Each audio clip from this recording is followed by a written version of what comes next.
Welcome, Spartans, to Mission Debrief. We've played every mission of the mainline Halo video games, and now we're playing every mission from the rest of the games in the franchise in chronological order. Each episode will be discussing our experiences and sprinkle in a little lore along the way. If you'd like to play along and have your thoughts read on the show, email us at podcastevolved@gmail.com or drop us a tweet at podcastevolved on Twitter.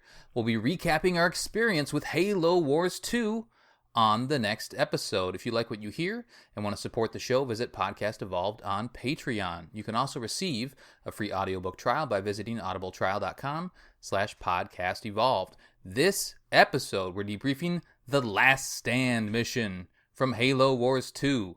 I'm your host, Colin Perkins, alongside David Arnold. Hello, everybody. And Krista Brown. Can I retire now? No, you can't. Oh, You shit. can't. We have 10 more years of Halo. Oh my god. You cannot retire.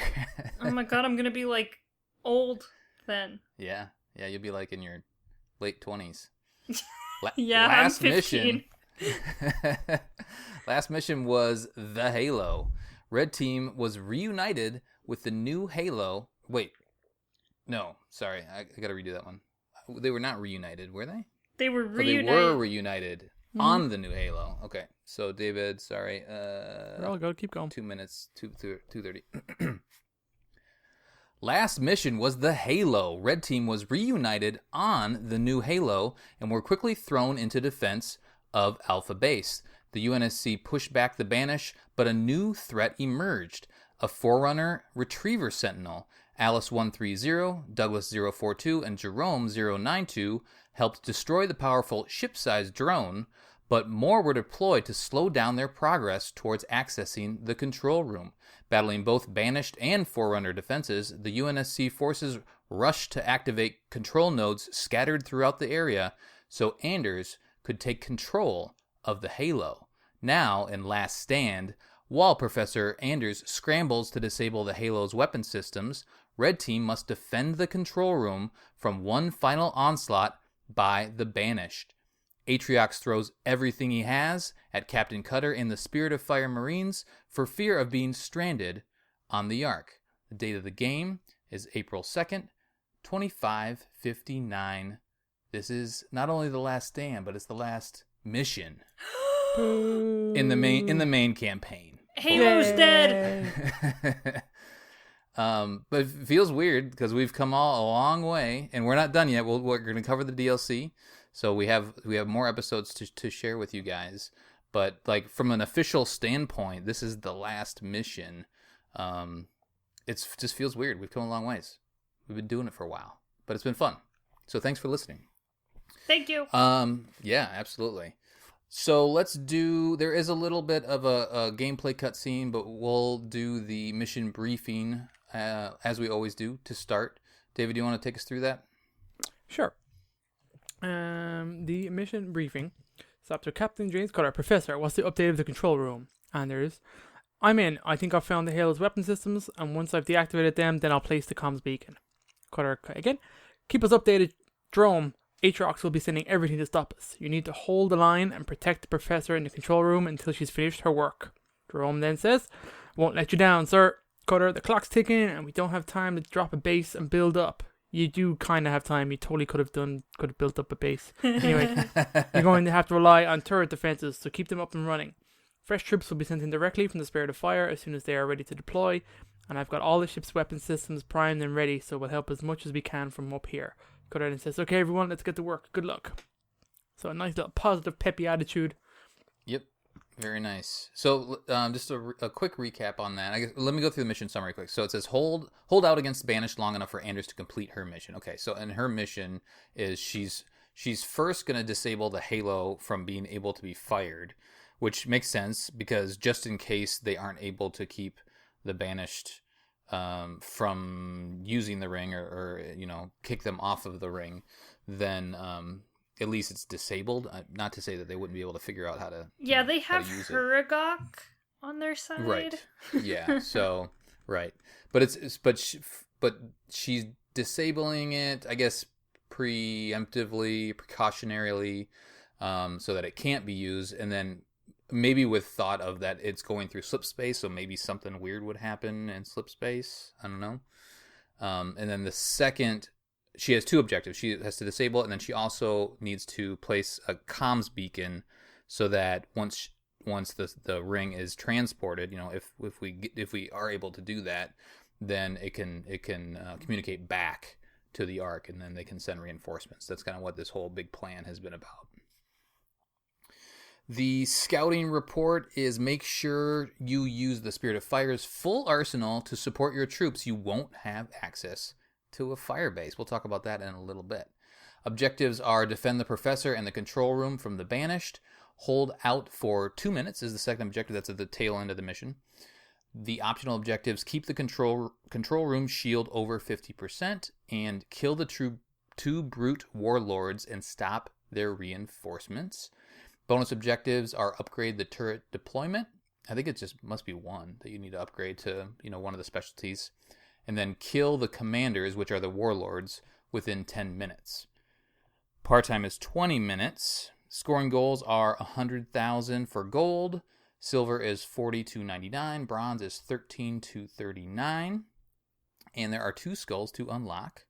The first is called Nightmare, and that is the control room shield must take less than 25% damage to unlock that one. Nightmare says no checkpoints or saves on any difficulty. Oh. Campaign only. Final score increases. Ugh, sounds awful. Yeah. But that's let's see here. No checkpoints or saves. It means so you just have to play the mission straight through. I think it's the whole campaign, right? Saves coming. There's no checkpoints in individual missions.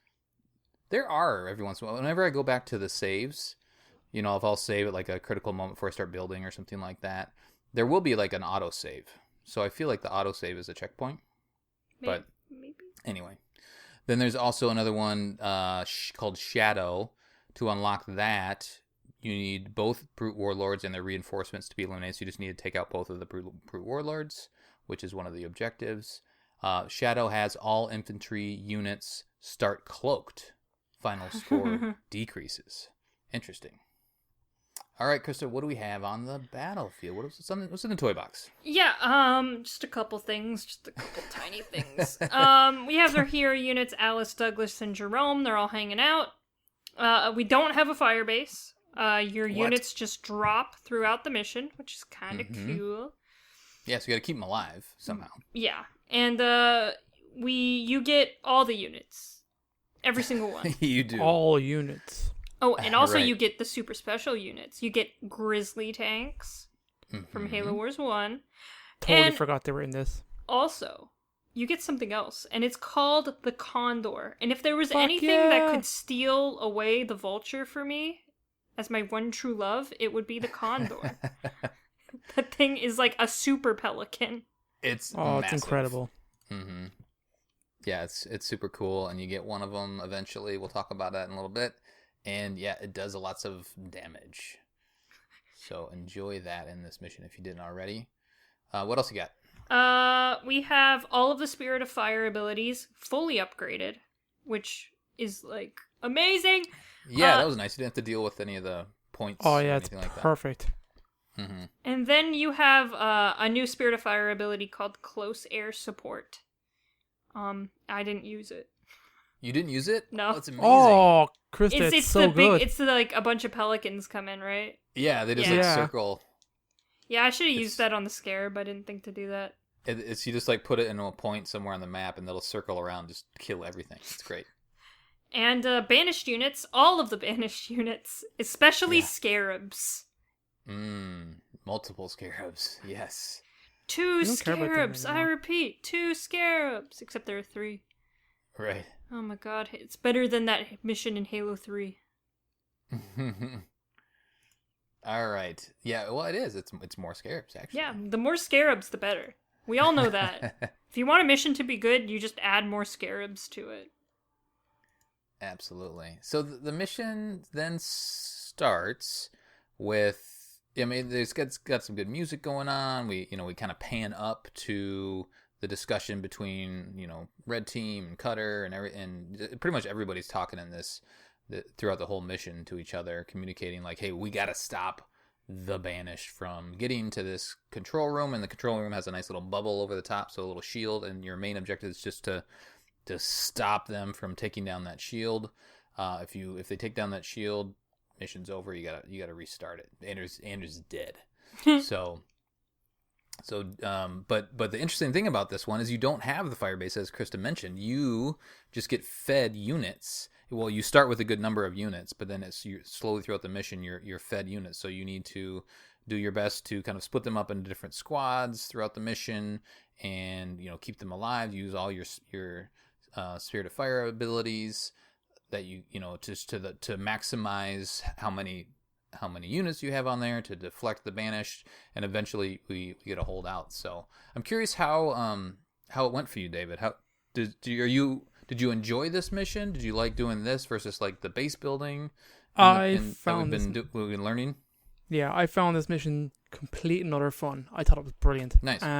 It's a great way to end the game, I think, giving you everything, unlocking all the powers, infinite resources. Just go have fun. I thought it was brilliant. It was a very good way to do it. Having like all the forces drop in periodically was actually great fun. I didn't find this difficult at all on normal. It was tough enough in certain points because like you need to divide your forces up pretty quick at the start and garrison as much as you can, which is pretty much what I did, and then just bring your nightingales around and healing people and building up. I had like one roving force I kind of moved around to where the fight was tough, and then used this force to take out the warlords. Okay, so you didn't divide as much. You kind of used one big mass. Yeah, as more and more units came in, I realized I had more than I needed, so I started splitting them up, putting the grizzlies in certain places and moving the tanks around, and I eventually had like units a good spread of units in different places. Which I thought was fun to slowly build up your force like that and to distribute it in different ways. Yeah, great fun. So you went and got the warlords at some point? I did. I don't know what happened in this game. I got gold. I got crazy points in this. I did everything. I got all the fucking nice things. Work. It was fun. Like I just had a blast playing this today because I totally forgot about the Grizzlies, that they were in this game at all. Yeah. I think I knew they were multiplayer and stuff, but having the Grizzlies was awesome. And everything's fully upgraded. Didn't they show up at some other point? I thought they showed up in this game? On an Alice mission or something like that. But I could be wrong. God, I can't remember. I didn't think so. But I also could be wrong. Who knows? So what did you scramble right away to put up turrets? Yes. Yes, I bounced around on my turrets. Them? I did indeed. Okay. Did a various mix. I didn't do any anti-air stuff because I thought it'd be fine, and that actually worked out fine. Because by the time air units come in, I had a crap ton of hornets and vultures spread out around, and the Condor. Yeah. Totally forgot the Condor was in this game, so that was incredible. This fucking uber weapons platform, it's mental. I loved it.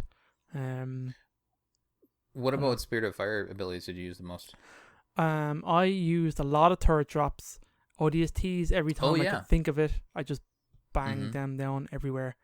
I had a blast with them. I just love ODSTs. And there's no limit to how many units you can have, right? And there's not even the counter or anything on the screen. There's not even supplies or anything. Right. Yeah. No, there must be a limit to the amount of times you can span the ODSTs. Maybe the cooldown gets longer or something, but I always had them when I needed them. But I didn't think to just constantly spam them every time I could. I dropped mines once or twice just because. And when I saw the Pelican, what's it called again? Condor? The newest power. No, the new leader close power. Air support. Closed air support. When I saw that and read the description, I was like, what the fuck? I have no memory of this. And I dropped it down on like a blob of enemies, and I was like, holy shit. It wasn't at all what I was expecting. Like these three or four uber maxed out to the fuck Pelicans with weapons everywhere, and they're just blasting rockets and machine gun. It looks so damn cool, and they just kind of go in like a rotating circle that's pretty wide. I dropped one on one of the scorpions, one of the scarabs, and I was like, this is an awesome fight just to sit and watch. I just had a blast. I thought it was so good. And they last for a little bit. It's like they last way longer than I expected. Yeah, at least 30 seconds, maybe longer. Yeah, it was pretty damn good. This is probably the only map that I never used leader drones because I just had so many nightingales at different points. I I had no problems with them. And a bunch of Archer missiles because they're always fun. Mm-hmm. Yeah, I use them quite a bit too. Krista, had how'd it- your... no. Oh, good. No, I had it in the back of my mind to use the hologram just to see what it does. Oh, but I totally yeah. forgot to do it. I remember used that it a now, couple just times. It's Did you? it's What does weird. it do? It just drops a little Spartan in there, and Okay. I think he just draws fire. Does he move? I didn't really pay attention. I just kind of did it. I was like, I wonder okay, if it's I'm gonna like use this. I wonder if it's a controllable unit that you can just move places and people follow it or something. It might be, yeah. The way it, yeah. Anyway, cool. Krista, how'd your experience go? Oh, it was pretty easy actually, even on heroic. It's pretty simple. Would you start out with? So the first thing I did was distribute my units to, there were like 4 major lanes in this map. So Yeah. I distributed most of my units to the 4 lanes and garrisoned the Marines, and then my Spartans and my Spartans and a couple other units stayed around the control room. Okay, so you kept them close. Yeah. And the Spartans just kind of became the catch-all where they kind of went where they were needed. But I liked to keep them around the control room just in case something slipped past me. And then, of course, I threw the turrets everywhere. Usually I did anti-vehicle and then anti-infantry for the ones that have 2. Yeah, you don't really need air till the very end. No. And, yeah, every time something was dropped, I kind of just picked a lane for it to live in and put it there. So did you squat? Because we've talked about how you can squat up your units. Did you use that mechanic at all, or did you just kind of select a bunch of guys? No, I just Move kind of them selected over a there. bunch of guys. Okay. Yeah. But yeah, I just, like, when the Grizzlies came down, the tanks came down first, and I think there were 2 of them, so I gave 2 lanes tanks, and then the Grizzlies came down, there were 2 of them, so the ones that didn't have tanks got Grizzlies. Mm-hmm. And that's just kind of how it went. I think the Condor sat on one of the lanes and just kind of stayed there, and that lane just didn't have as much stuff in it. But What did you think about the Condor? So they introduced that the Scarabs are coming, and then pretty much immediately after that, you get the Condor. How did you feel about that introduction to the Condor? I thought it was great, because you hear the Scarab coming, you're like, oh shit. They're like, if it gets anywhere near the control room, we're dead. It's like, oh Right. shit. They're like, well, we have an experiment. You're like, oh shit. And that thing rips apart. Even on heroic, it ripped apart that Scarab. The Scarab did not last very long. Yeah, I don't think I used this special ability at all. Do you remember what it was? It's like a barrage. Just like all of the missiles and stuff. Yeah, pretty much. I pressed it, but I didn't see what happened in like all the madness that was happening in the fight that I pressed it on. So like I Yeah. had no idea. Yeah, this mission, I feel like I wanted to watch what was going on a lot, but you really can't. You have to scramble. There's a couple down moments, but you really have to scramble, moving your enemies around and trying to.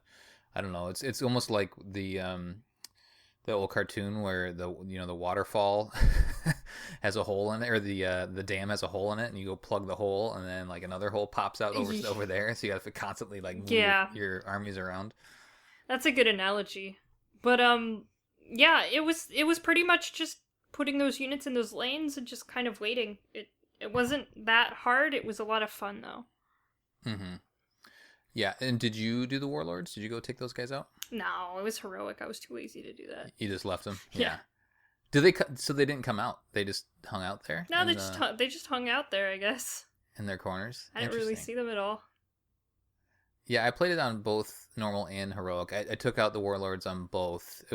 Really, the way that I took them out on both of them is I just used close air support, and I did archer missile. I like sent a wad of my units over there, and then just did like dropped close air support, dropped archer missiles, and it just melted everything within 10 seconds. So then I just, because they're early on in the mission, it tells you the warlords are there, it kind of puts them onto the map, and then it's right before a little bit of a lull, so you can go and just by then you have a lot of forces, not as many as the end, but you have a good amount. So I just moved a bunch of forces over there, melted one of them, then brought everybody back to the middle, waited a little bit longer for a lull, and then sent them over to get the other warlords. So it wasn't too difficult to clean those up. I felt like it was a little bit difficult to what I should have done, and I didn't do this, and I think the whole squad mechanic. It's kind of leading up to this, where ideally you're micromanaging your units so that you have a good mix of units to kind of put in all of those holes that pop up right from the dam, and then you can as reinforcements come, you just go and like plop in or fill in the gaps that from the units that have been destroyed. But I didn't on either difficulty. I didn't really feel the need to do that. I just, for the most part, I either like what you did, Krista, selected everybody, or just did all units. And like if a bunch of people were coming on one lane, I was like, okay, everybody go over there. And then every once in a while, a couple Banish would pop through and start, like 1 or 2 little brute grunt combo. One of those little squads would come in and start shooting the control room shield, and Anders would pop on. It's like, they're getting my shield down. And so then you just really have to go around and clean up one of those guys. So, yeah, it wasn't too bad. The Scarab fight was fun, or I guess the multiple Scarab fights were fun. I'm glad it was a fun moment when they gave you the Condor to move up to that Scarab, and then at the very end, I guess David, what was your experience at the very end when you kind of get the 2 minutes? Like the music starts to pump up a little bit, Really and you fun. like you feel it. You're like, okay, I gotta hold out. Did your shield get down to a point where it was a concern, or No, not at all. were you plowing through the whole time? I was pretty good the whole time. There was when the 3 Scarabs came, I focused on the 2 on the outside. I didn't actually think that the one in the middle would climb and go continue straight on. I thought it would come to the left or to the right. So I was like, grand, I'll clear the one on either side and just move the rest of my forces over. So I dropped down my Pelicans, the close air support, dropped down a bunch of ODSTs and a turret on one just to hold it up. I had 2 kind of major forces at this end, so I just called everybody up and just a Condor on one with a bunch of vultures, everything else more or less on the second one. And then like I got them down pretty good, and then I turned around and realized the 3rd Scarab just went in a straight line up and over the walls and then started attacking the shield. I was like, you bastard. So again, a quick turret drops and some ODSTs to hold them up, and then I just brought my 2 forces to the left and right of them. It was awesome. Nice. And then they just totally demolished this Scarab. It was great fun. So did you destroy them all, or just a couple of them before the time ran out? I wiped everything off this map. You did? Yeah. That's brilliant. Nice work. Chris, were you able to do that on Heroic? I got 2 out of 3 on Heroic. Nice. Yeah. And you felt good about that? Yeah, I felt very good about that. And I was like, okay, that works. I was panicked at the end, especially when I was playing on Heroic, because I had already had a red bar at some point because I let too many Banished squeak through and start pelting me. And so at the end, when I finally got 2 minutes and I knew the 3 Scarabs were coming, I was like, oh crap, here we go. But I was able to use that. Close air support is huge, so I used that I think on one of the Scarabs and just kind of send everybody. It's nice because the majority of the units come from the top lanes on the map, so you can kind of spread them out up on top there to stop the Scarabs, at least slow them down and distract them from taking down the control room shield. And then by then the timer is almost there, and you get to the end. I'm trying to think of any major. There's like talking going on throughout. So let's see here. Anders. Oh, that's right. So you have right at the 2 minute mark. I think is that when Anders goes down into the ring. Yeah. Yeah.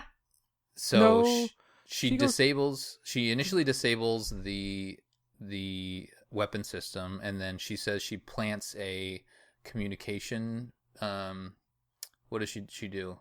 She sets up something to do with the communications, but she still has to go down and plant a communications beacon specifically on the ring, which is, I guess, I thought we were on the ring, but she has to put it inside the ring somewhere. Yeah, she goes like down. The control room's like down in the ring. Mm-hmm. So like she's at this terminal, which you're protecting her, and you can see her the entire time. But like halfway through, she goes into the ring, like underneath. Right. Yeah, she says, got a little more complicated. I'm going to have to go down into the ring to set up the beacon. I'm going to need a little more time. And shortly after she says that is when the 2 minutes come up. Before that, she says she disarmed the ring is disarmed and the communications relay is in place. So she was able to do that in the same place, disarming the ring and putting this relay, but then a beacon, it must be a physical beacon that needs to be put down somewhere else. Anything else before we do cutscene? No, this mission's pretty straightforward. There's not too much to really talk about. Yeah, I kind of feel the same way. It's straightforward. You guys both seem positive on it. My critique, I guess my frustration with this is that it's fun that it gives you everything, but it also, I feel like we've been leading up to this mission where it's like we've been slowly being given the ability to create more and more and use our our points that we get for our Spirit of Fire abilities and try to be strategic about this. And then at the very end, it says, oh, just have everything. Just do it. And here's a bunch of units. It kind of takes that strategic element away. I mean, sure, there's the tactical element of moving everything around in this mission, but it does take away the multiple ways to attack this and not having that fire base. And I don't know how they would do it. If you had the fire base, so they have to be like right there in the middle somehow or something like that. And then like everything would have to be ultra, like, you could spit it out super fast. But that was a little bit weird to completely take away those choices. See, I saw this as like you are forced to use every single unit you get. You need to understand what every single unit does to be good at this mission. And I think that's the nice thing about it, is it's forcing you to use all these units, because you know me, I just make Hornets and Vultures and that's all I'd use on this mission, but this mission makes me use every single unit to their advantage. Mm-hmm. But at the same time, I felt like yes, I get that in theory, but I felt like I didn't really, when I was moving around my unit, my armies, most of the time it was just a big wad. I didn't feel like I was specifically choosing. Like a couple times, it's like, okay, I'll put a Scorpion here and this and that. But a lot of times when I was just in trouble, it's like, I need everybody over here. Oh. I didn't necessarily feel like I specifically chose all my Hornets to counteract the vehicles or my Marines because there's some air units, that sort of thing. See, I set up all my Marines in the garrisons because I knew they worked well there. Same. And then I set up a Cyclops, made sure I had at least one Cyclops on every single lane to take care of the vehicles, and then, a tank of some kind to have the heavy artillery, and then once Wolverines came in, I put the Wolverines down at strategic usually the higher parts of the level, so that they could get the Banshees easier. So I just tried to make sure that each unit was doing what they needed to do. Yeah, that makes sense. David, any other thoughts on that? Kind of, I guess, counteracting what I mentioned. Sorry. I enjoyed it. I know what you meant. It's fine. You like the building and learning. I like the weird levels that give you like units and you just kind of have to make do with them. Like I love that sniper mission. That's one of my favorites. And I actually love this one just because it was different and it was based on reinforcements. You had to think about the units you had and make them last as long as you can. Yeah. Like pretty easy on normal, to be perfectly honest. I mean, just garrison your shit up and you should be fine. Do you know what I mean? But no, I thought it was cool. I don't mind the hold and defend kind of style that this one had. But like they totally could have given you a base if they wanted to. Well, I don't think it would have made that much of a difference. Interestingly enough, as I open the strategy guide that I keep referencing, it says one of the sections, every mission has a little section about kind of like how they developed the mission. So this one says, the mission originally included base building, with players attempting to turn off all the taps of enemies. I guess that's where the enemies start on the map. So to turn off all the taps of enemies flooding their base. We made a direction change to focus the mission more on using leader powers to defend the base, rather than traditional base building, so that the gameplay beat felt unique amongst the other defensive missions. So to your point, David, they felt like we've already done enough of the base building stuff. It's like in the last mission, we did a lot of that, kind of maximized, and we had everything at our disposal. So for this final mission, they wanted to just focus on, other things, and I'd probably just let the players have fun, which is what you were talking about. Yeah, because the nice thing is that you don't have to be micromanaging your buildings or like your units or anything like that. You get to just fight. You don't have to worry about Yeah. unit creation. You don't have to worry about resource allocation. You just get to fight shit. Yep. And I think, and I appreciate, I think it seems to be a trend with gaming. And I kind of expect it now, is like the second to last mission is usually the hardest. And then the final mission of a campaign is usually a lot of fun. Or I guess I appreciate it more when the final mission of a campaign is just all about being all about fun and being overpowered. Because like I put in all these hours, I've worked so hard to finally get to this point, versus like having this final hurdle that's just so painful to finally beat, you know, some boss or whatever it is. It tends to strip away some of the fun of the final mission. Yeah. I don't know. So yeah, I can see that too, but. From my perspective, from the strategic side of things, it would have been nice to somehow, instead of maybe it's just like, instead of them giving you units, saying like, which units do you want now, and just like saying, okay, here's your menu, I want these 3, give me those. You know, it's just something a little tweaked. That would be interesting, like almost kind of like Halo 4's dropping system, where you got to choose between like 4 different guns. So Yeah, you got the to ordnance, right? Yeah, you got to choose between like 4 different units, and maybe one of the units is like anti-air, one of them's anti-vehicle, one of them is, you know, tanks and warthogs. That would be interesting. Mm-hmm. That way you can kind of customize your experience to what you need. Yep. Before we go, we talk about cutscene and story elements and stuff like that. I do want to mention that if you've played the game, I don't know, if you've completed every mission to its maximum, you know, like with all the objectives and whatnot leading up to this mission, and played on heroic and or legendary, you're gonna get a lot of achievements after. Oh my god! After beating this, you get to pop. There's a achievement for all skulls. There's an achievement for all objectives. There's an achievement for completing on heroic, and then a separate one for legendary. Did you get him, Colin? Did you get him? Well, hold on. Did you get him, Colin? There's one for getting gold on each level. There's one for completing all the campaign logs. There's one for completing just the full campaign, and there's one for completing the last stand specifically. So there's like 7 or 8 that you can just pop. And we all love that. You know, we're all Xbox fans, so we love getting those achievements. I have not quite finished them all. I still need to get gold on one more mission, and then I need to beat one more mission on heroic. So I still have to go do 2 more missions before I get those final 2. But the rest of them I do have now. Do you guys ever Do you guys ever look at the achievement list before you play a game to structure your playthrough to get as many achievements as physically possible in one run? Because I do that all the time. It's so much fun. It really depends on the type of game it is. If it's a story-based game and a game that I'm playing for the story, I never look. I always play through one totally clean. Yeah. If it's a game that's like, I don't know, like it's run-based, procedurally generated, doesn't have that much of a story, I might look ahead and just see what kind of things I should be looking to do in the game. I definitely do that. But for some reason, the Halo War games have never appealed to me for achievement hunting. I just have not gone into them. There's a lot of multiplayer ones, that's why. Yeah, that's the problem. I hate multiplayer achievements. I wish there weren't. I wish they didn't exist. I do like just the getting achievements all at once is great. And also, like, speaking on looking ahead of achievements and, you know, playing a story-based game and worrying about spoilers, most games like make them secret if they're going to have spoilers. So usually you can look through an achievement list and not be super spoiled on what you're about to do. That's a good point. Yeah, but it is a little bit of a risk. You're like, oh, because it'll say like you use something like in this one. I think there's one around the scarab. Maybe it's like, oh, there's a scarab in this mission. Yeah. Know? So I know some people that play Halo games, like the newest Halo game, they don't look at the achievements. Yeah. Because they don't want that to be spoiled. But yeah. I respect that.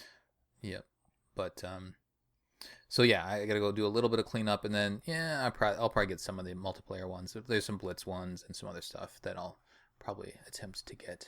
But all right, let's do the end of the game. What? The campaign. David, what happens in this cutscene? Well, Colin, a lot happens in this cutscene. The opening scene is pretty incredible. I love the imagery here of the ring rising up out of the arc. Again, it really plays with the sense of scale because we know how big a ring is. Look at this fucking thing. Right. It's awesome. As it rings up, the music's incredible.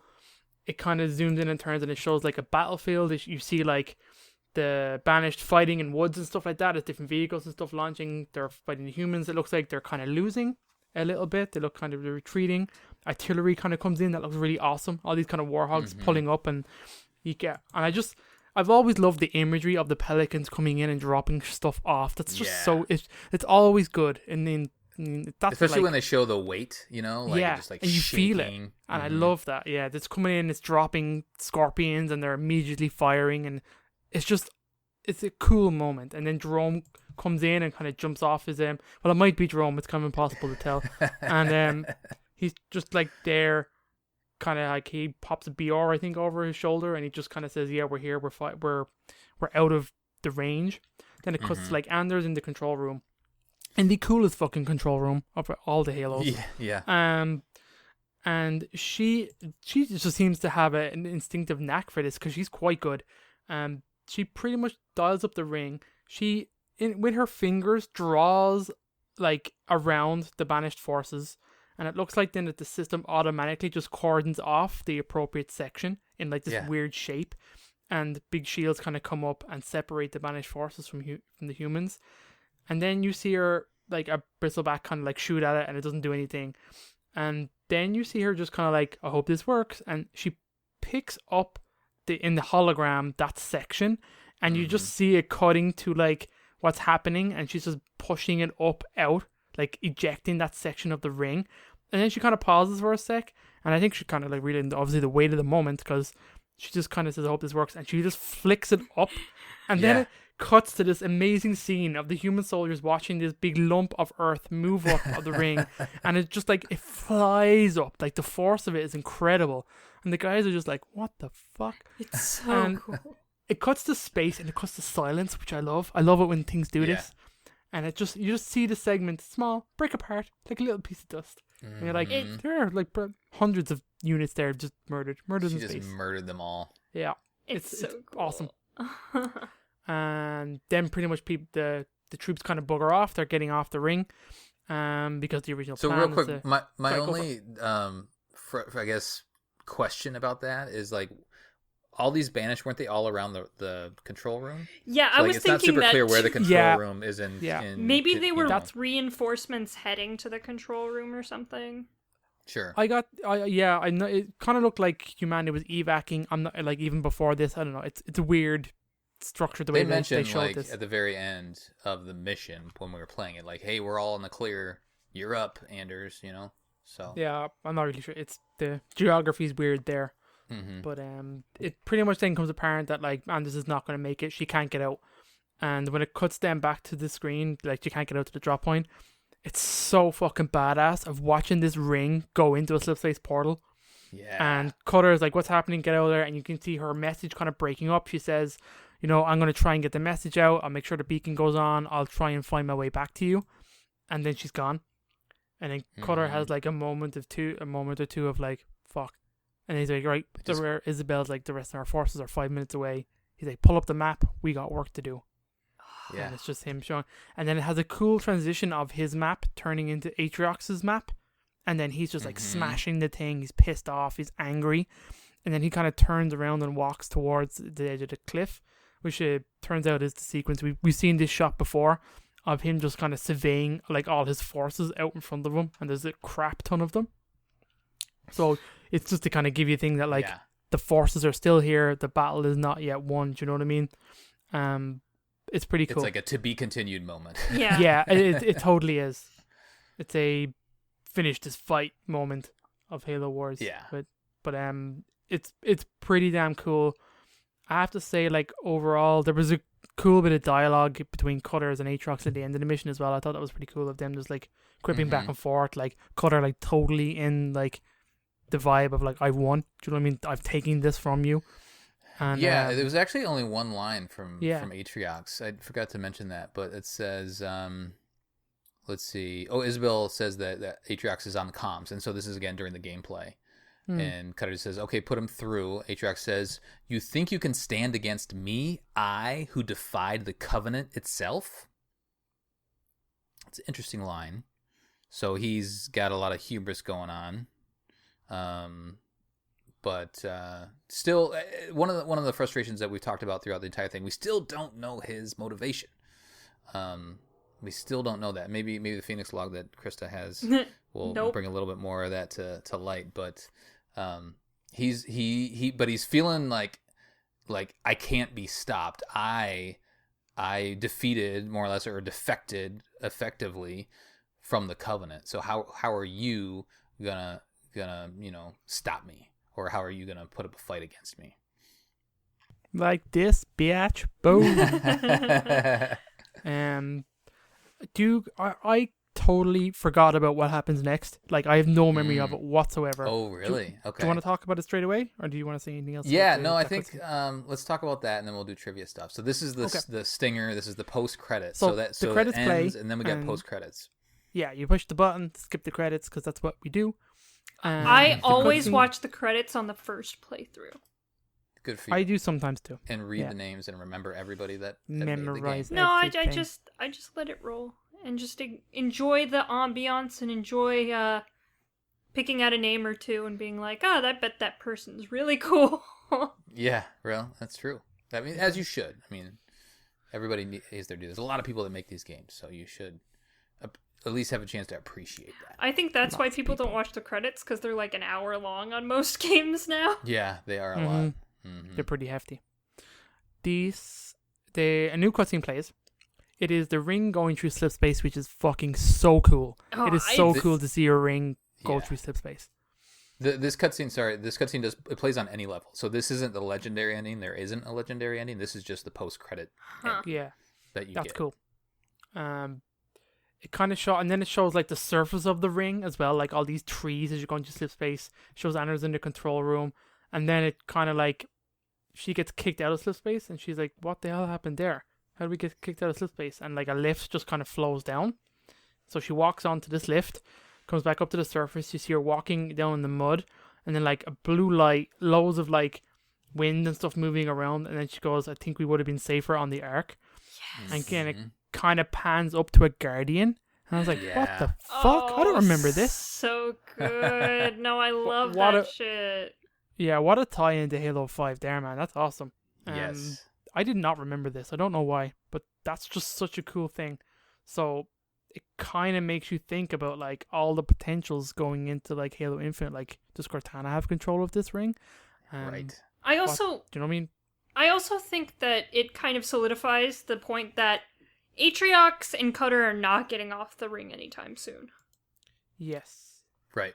Yeah. Because communication was cut off, right? Like the portal's gone. We still don't exactly know how Atriox got there. We still don't know how Cutter got there. They're just like isolated out at the Ark, and no one can get there. It's so far. I mean, you can get there, but it takes like months, right? Humans know where it is, but it takes us a really long time to get there. It's outside of the galaxy. Yeah, right. This ring, the ring at the end of Halo 5. So we still don't know what the ring at the end of Halo 5 is, but this makes you kind of think it's this ring. At the end of Halo 5, interesting. Yeah, maybe the legendary ending. Yeah. I always assumed it was Zeta, but maybe it's this one.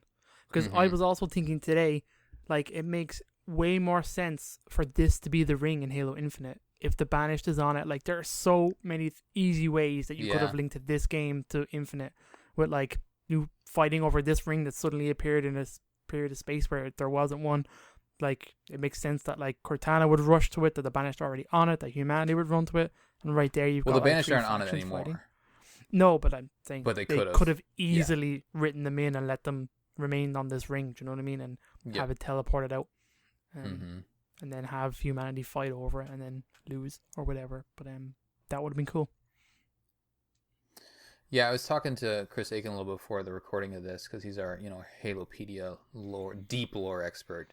And he just confirmed, like, we don't know what the ring is. It could be any ring, technically, at the end of Halo 5. This kind of implies that it might be this one. But then he also reminded me that Halo, a lot of those cutscenes, like at the beginning, like with Halo 4, when Halsey's getting interrogated, and then at the beginning of Halo 5, when she's in her workshop with, her journal and whatnot. A lot of those times, those those scenes aren't necessarily in the timeline of the game. Yeah. And then even like the voiceovers aren't in the timeline with the game. Like at the end of Halo 5 when the Didact's all of a sudden talking, you know, but like the screen, like what you're seeing visually is New Phoenix and how all those people got composed. So it's not, I guess it just makes it more so up in the air. Like that legendary ending at the end of Halo 5, that ring could really be any ring. Could be a ring that we haven't been on, you know, the 1 or 2, or it could be Zeta, or it could be this one. There's lots of they could tie that into the larger story a lot of different ways. Which is good storytelling. I think so. I mean, I would imagine it'll get answered in the next game, but we'll find out. Or in the next book. Ooh, That's right. maybe. Could be. Any other thoughts on this cutscene, Krista? It's badass and I love it. Yeah, it's really good. This whole game, and we still have more cutscenes. No, there's good cutscenes in the Awakening of the Nightmare, but this whole game has just beautiful cutscenes for us. Very good. Lots of good story stuff in Halo Wars 2. I feel like Halo Wars 2 is worth playing, and we'll talk about it in our recap. It's worth playing, but you can get majority of the story just by watching all these cutscenes too. Yeah, that's true. I mean, not there's that many, but it does pull out the major story beats that might carry through. All right, let's do trivia.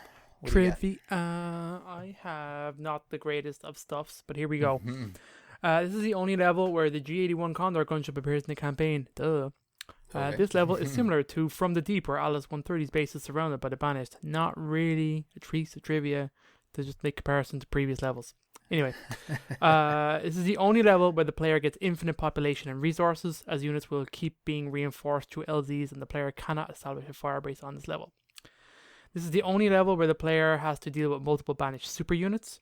All leader powers are unlocked, maximized, and cooldown has also been reduced by around 50%. All units are also fully upgraded on this level. I do love that. There is, it just pretty much says like it is unknown what happened to the UNSC base south of this level that the player previously used in the Halo. Yeah. But it is likely the base has been dismantled or taken back to the Ark or the Spirit of Fire if it wasn't destroyed. I never thought of these bases being like temporary and dismantleable. Yeah. I would imagine so, yeah. I never even thought of that. So might as well take them back up. That's sense. interesting. That's a cool idea. They're modular. Yeah, donezo. Cool. Did anybody... So, Anders didn't pack a bag. Like, don't you think she would have run out there with, like, a cooler or some sandwiches in it or something like that? Couple beers. No, Like, she's she's fucked. going to be on this ring by herself for a while. Well, the thing is, rings are are meant to sustain life anyway. So she was just going to forage? You would have to, yeah. Go out there and hunt some Forerunner animals.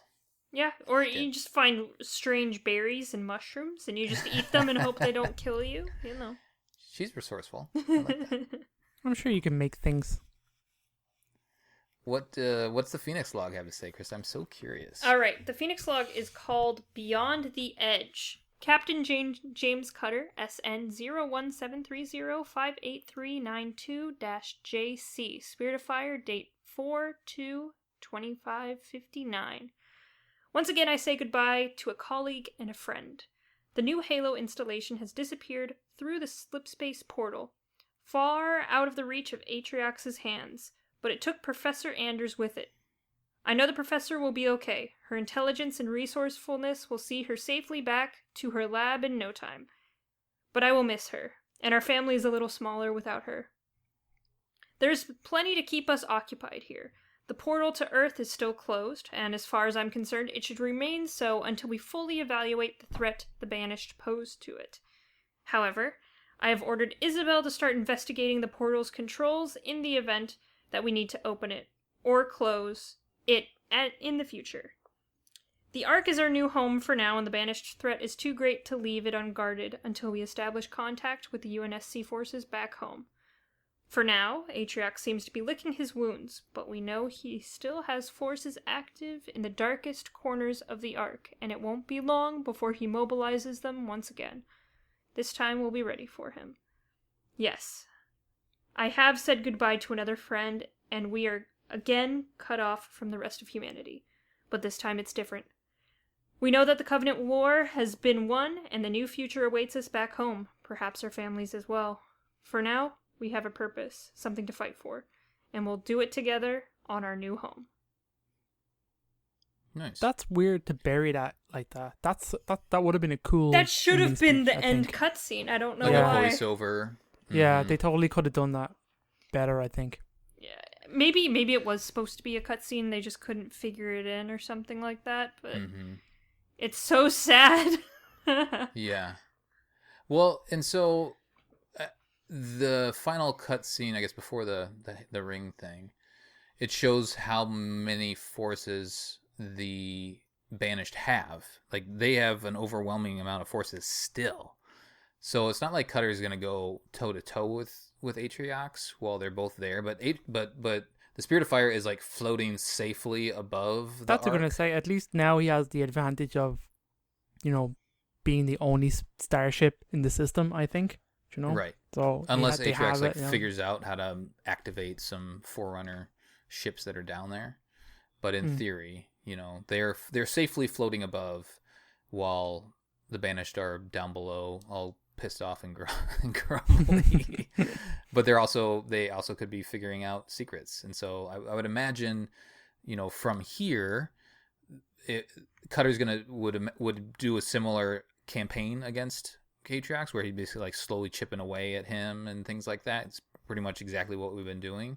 There's no threat of this on the Spirit of Fire directly, but he still can't just like send everybody down, because they've talked about like the limited number of Marines, right? There was like 11,000 souls or something like that at some point, but it seems like the Banished have a lot more numbers, so it's just it's almost like a little bit of a stalemate at this point, right? Yeah, probably. I mean, what are they gonna do? I mean, right. At this point, the Banished would probably go for the Spirit of Fire, though, because it doesn't have slip space engines, but at least has something. Mm-hmm. So I mean, Yeah. but the Spirit of So, Fire like, is above, so like I don't think they'll ever like attack the Spirit of Fire at this point. I think they just have to let it be there so that they could hopefully use it at some point. Yeah. I mean, if you're in Atriox shoes, you'd be, you have all these forces, you'd be trying to figure out how to use the technology on the Ark to either get to the Spirit of Fire or to figure out a way to get off the Ark or send for help or something, right? Yeah, and it seems that Cutter wants to just stay here and make sure Atriox doesn't leave. Yeah, he's just like... They could probably make a slip space engine with some of the Forerunner technology that's on the Ark. Mm-hmm. They could eventually make something like that. And they have engineers. Yeah, Yeah. I think that's true, actually. But I think they want to stay here and keep Atriox on the Ark and make sure he doesn't leave. Yep, just keep an eye on them. Yeah. That makes sense. But meanwhile, there are a lot of places they could take the story, and we'll do DLC. So Operation Spearbreaker has something to say, and then Awakening the Nightmare has something to say. It advances the story a little bit, from what I recall. But Awakening the Nightmare has a lot of dumb stuff to say. They make some dumb decisions. Yeah, but some cool things. Yeah, I think some that's really just a bit of fun. Yeah. Yeah. To be perfectly honest. Yeah, so we'll definitely do shows on those. I'm not sure if we're gonna do a recap on each one or how we're gonna do it, but we'll sort that out as we start attacking those missions. Yeah, so that is it. We have community to wrap up. So what's Facebook have to say on our community question? Facebook has the following: Colin Perkins, admin, August 31st at 4:23 p.m. It's been a month since Professor Anders took the Halo ring through the slip space to contact Earth. Reinforcements have still not arrived. What should Captain Cutter do to help boost morale? Question for Mission Debrief, Halo Wars 2, The Last Stand mission. Naked Here we go. party. Matthew Blankenship says, cookout. Throw some big chunks of meat on a repurposed Forerunner grill. Bake bread with Atriox and see if peace can be made. I mean, everyone likes food. Thomas says, Spirit of Fire Disco. Lance says, pool party. Jesse, beer and cornhole. Manny says, multiply. Ethan, play chess with vehicles and they can make on the Spirit, or charades with Cyclopses. Storm have a throwback party with everyone's favorite food, make a movie night, everyone's favorite movie, and have some movies. You can't forget that trivia night. Dave says weed, lots of weed. If that doesn't work, a little LSD in the drinking water. Then there's a bit of a drug talk going on. Richard says jam sandwiches. Chad, launch coordinated strikes on several soft targets to keep the Banished off their feet and give easy victories to the troops. There's Chad with the serious answer. Right. There we That's go. probably what actually is happening. Yeah. Richard says nacho dip and cheesy cob loaf. Brad says post photos all over the ship of Beard King David. That's me. What? Hashtag best host. And how can one not have low Mermel when staring at that majestic facial hair? There you go, Krista. Suck it. Charles says you gotta like, Brad. There you go. It's a like for you.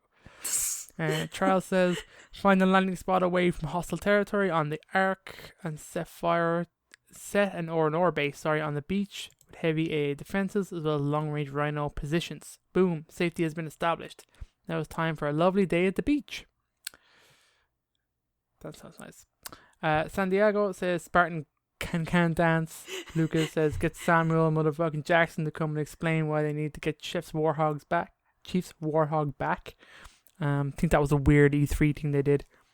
Oh yeah, I remember that. Yeah, do you remember that? And then finally, Jason says, take the crew to a titty bar. Yeah. There we go. Would it be Morale the established. who would be dancing? Would it be It'd be Joe Collins? Alice. Don't do it. Oh, you had to do it. Colin. In full armor, too. Yeah, Alice, just Alice. Yeah, just full armor. Alice. They should do what they did in Star Trek and just do poker night every single night. Right. All right, what does Discord have to say? I'm sure they got some fun stuff. Have you looked at it? I can only haven't. imagine your rage. Okay. Nate Rhyme says ship-wide competitive Halo tournament. Claptrap says start peace talks with Atriox and then have both sides do monkey party while not fighting. What? I don't know. Nate says so basically the unofficial Christmas truce of 1914 on the Western Front. Matt says flash dance. Yeah. Third says LAN party. Ian says to do a barrel roll. Shadow of Oni says ship-wide laser tag tournament. Winner gets the gold Civi Warthog from Halo 2, and loser gets to be put in a cryo tube indefinitely. That's kind of harsh. Ouch. Jedi Spartan says host a Warthog run across the ship and give the winner a Moa burger. Nice. Hector says he should partay because I don't know, I guess he just should. Dezuto says he should host one of Mo's special splash parties.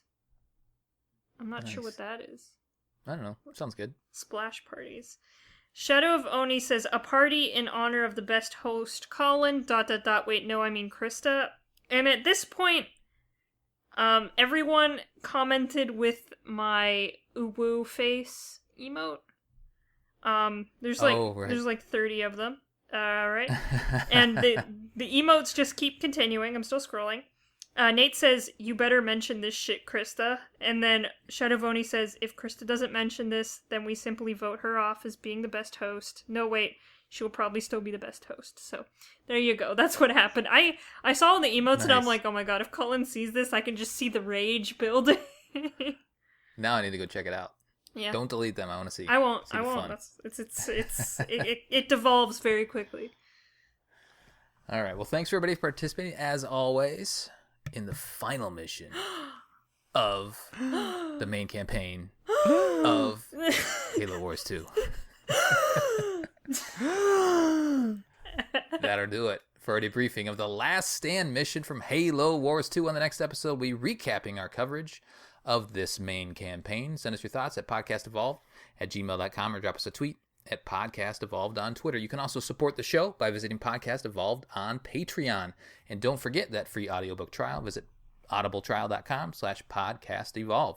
Until next time, evolve. Evolve. Evolve.